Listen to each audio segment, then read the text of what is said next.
All right, so we're going to hook up this trailer to our truck. We have a forklift here as our stand-in truck for this exercise. This is a standard 2-inch ball with a 2-inch receiver here. We've got chains just in case to secure this to the vehicle, and then standard 4-flat connector. It's the best way to hook this up. These boats are pretty light, so we can just wheel the trailer forward, use crank, get it to line up, and we're just going to continue dropping the trailer down onto the ball. From there, we can rotate the wheel up. Doesn't really matter which way it goes as long as it's not locked into place and not going to drag on the ground. Then what you want to do is secure the ball right like that, and this locks into place. It's critical to make sure that this little clip is locked in there. Also, really good idea to put a pin or a lock right through this little hole here. All right, here we are. We're ready to step the mast on the RS Toura. This serves as a good guide for doing it on this boat. The Quest is a little bit different, and the Venture is pretty similar, a pretty similar procedure.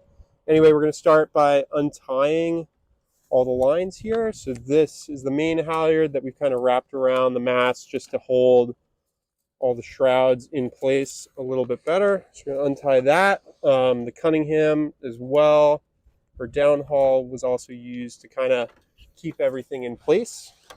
From there, we can move to the shrouds and the forestay, which are all tied up here using this little line. So a couple half hitches we can pretty easily undo. Pull it out, and then forestay is free and the shrouds are free, and we're ready to get the mast in position to step it. So from here, we're going to walk the mast back, and we're going to line up these little pegs here. There's a peg that basically goes through the entire bottom of the mast step, and we're going to line that up right into the slot, the mast step attached to the boat. It's really critical that when we're going up with this, we're keeping it square in the boat and making sure that we're not going to bend the mast step that's attached to this aluminum cross member here. From there, we're going to find the shrouds. So these are pretty simple. Pin and a ring ding, so you just undo it. Never the easiest, most graceful thing to do. This just loops right around here, this eyelet on the boat. And then the pin goes back in. I have these on setting 6 for these purposes. You know, as it gets windier, you want to probably decrease the length of your shroud a little bit. So basically bring the pin all the way down to the 9 or 10 slot that's on this shroud adjuster. And then we got to just get the ring ding back in. Got both of our shrouds attached to the boat in hole position number 6. Good base to start out with. We're going to undo the jib halyard from the mast. Just tied it on here with a couple hitches before. Just going to undo all of those. It's really important to make sure that we have at least one stopper knot in the end of this so we don't sky it. This is an internal lead halyard, and snaking it back up through the mast can be very difficult. So always make sure that there's a knot tied down there.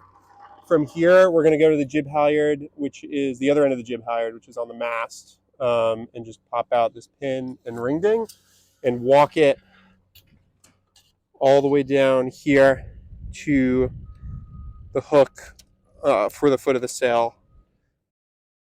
So it's really critical for this portion, putting the mast up, to have the front of the trailer connected to your vehicle. It's also super helpful to have a buddy here just to give the mast a little bit of a boost on its way up. So what we're going to do is hop up into the boat, and then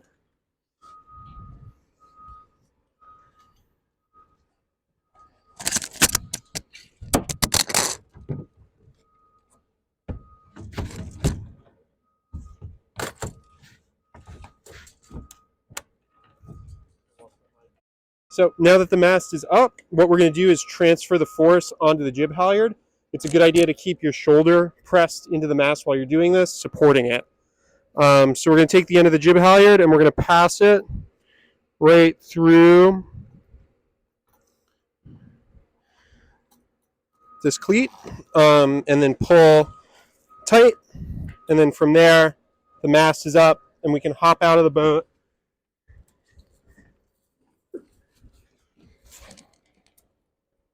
and grab our forestay. So the forestay, this is a temporary forestay, just meant to kind of keep the mast up while you get the jib hooked up. So we're going to take it to this little eyelet here. You can kind of get it as tight as you want and then just throw a couple half hitches into it.